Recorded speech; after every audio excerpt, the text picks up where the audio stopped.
Dr. John Seward quickly penned a letter to Arthur Holmwood, sharing some worrying news. Lucy Westenra's health was getting worse and worse, but a brilliant specialist, Professor Van Helsing, was on his way to help. Together, they would carefully manage Lucy's care, making sure not to alarm Mrs. Westenra, whose delicate condition simply couldn't handle any shock. Dr. Seward promised Arthur he'd be told immediately if anything more was needed.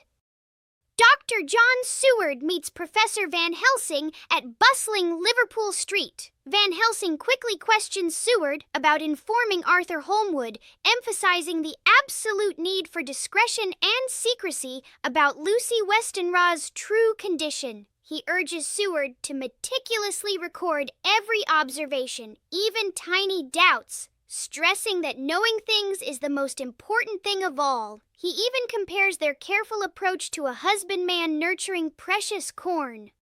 Dr. John Seward and Professor Van Helsing finally arrive at Hillingham. Mrs. Westenra meets them, looking surprisingly calm, not nearly as alarmed as they expected. But oh dear, inside Lucy Westenra's room, they find a truly shocking sight. She's terribly weak and so pale.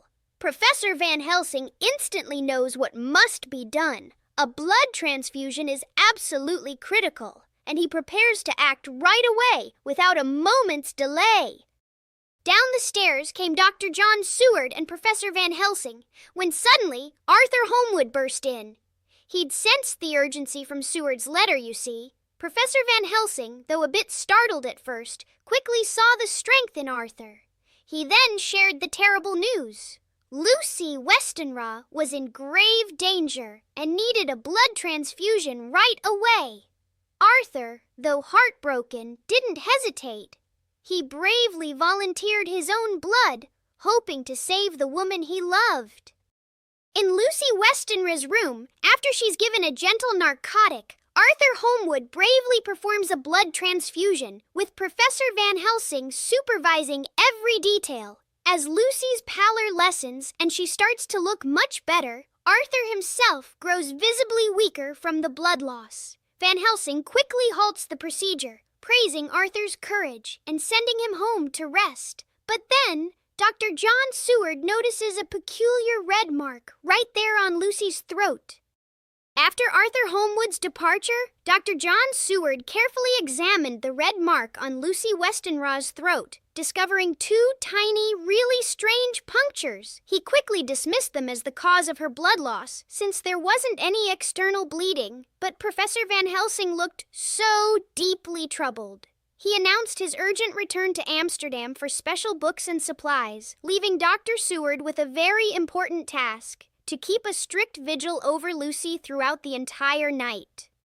Dr. John Seward kept a watchful eye on Lucy Westenra all through the night, and when morning came, she awoke. She was so much better, even cheerful, though still a little bit weak. Mrs. Westenra thought there was no need for him to stay, but Dr. Seward was absolutely firm. Then Lucy shared a deep fear of sleep itself, calling it a presage of horror, a time when all her weakness came rushing back. Dr. Seward, ever so kind, promised to wake her if any bad dreams came. And with that wonderful promise, Lucy finally drifted off into a truly deep, peaceful sleep.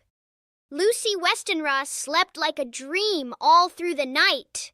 With the morning light, Dr. John Seward left her with her maid, then hurried home to send happy telegrams to Professor Van Helsing and Arthur Holmwood, telling them all about Lucy's amazing recovery. He spent his day catching up on important work, even visiting his patient R.M. Renfield. But then, a telegram from Van Helsing in Amsterdam arrived, instructing him to rush right back to Hillingham that very night. After 2 whole nights without a wink of sleep, Dr. John Seward finally reaches Hillingham, completely worn out. But guess who's there, bright and cheerful? Lucy Westenra. She sees how tired he is and absolutely insists he not stay up with her. Then, after a nice supper, Lucy guides him to a room right next to hers, making him promise to stretch out on the sofa. She even says they'll leave their doors open just in case she needs to call him. Poor Dr. Seward. utterly exhausted, is out like a light in no time at all. Lucy Westenra wrote in her diary, simply bursting with happiness and feeling wonderfully strong. She felt such a deep, special connection to Arthur Holmwood. She thought back to the night before, how she'd slept so peacefully, without a single fear, knowing Dr. John Seward was watching over her. She felt so incredibly thankful for her wonderful friends and for God, and she ended her diary entry with a heartfelt good night, just for Arthur. Suddenly, Dr. John Seward is jolted awake by Professor Van Helsing. They rush into Lucy Westenra's room, and oh dear, she looks even worse. Her face is so pale, and she's terribly weak, more than they've ever seen her. Professor Van Helsing, even though he's horrified, quickly gets ready for another blood transfusion. This time, Dr. Seward will be the donor, because Arthur Holmwood isn't there, and just like that, they swiftly begin the life-saving operation. Right after the transfusion, Professor Van Helsing told Dr. John Seward to keep the whole thing a secret from Arthur Holmwood. He was worried it might cause Arthur distress and even jealousy. Dr. Seward, feeling so weak, rested on the sofa, his mind buzzing with Lucy Westenra's mysterious relapse and those tiny ragged punctures on her throat. But Lucy slept deeply, and little by little, she began to regain some strength. Oh, dear Lucy Westenra, even though she seemed a little better, she just wasn't quite as strong as she'd been the day before. Then Mrs. Westenra came to visit, completely unaware of the real danger her daughter was in, and sweetly told Dr. John Seward he should get some rest. But then Professor Van Helsing arrived back on the scene. He took over the night watch, sending Seward home with very strict orders to eat and rest, making it super clear that their work had to be an absolute secret for grave, mysterious reasons. And how kind! 2 maids even offered to sit with Lucy, showing just how much they cared.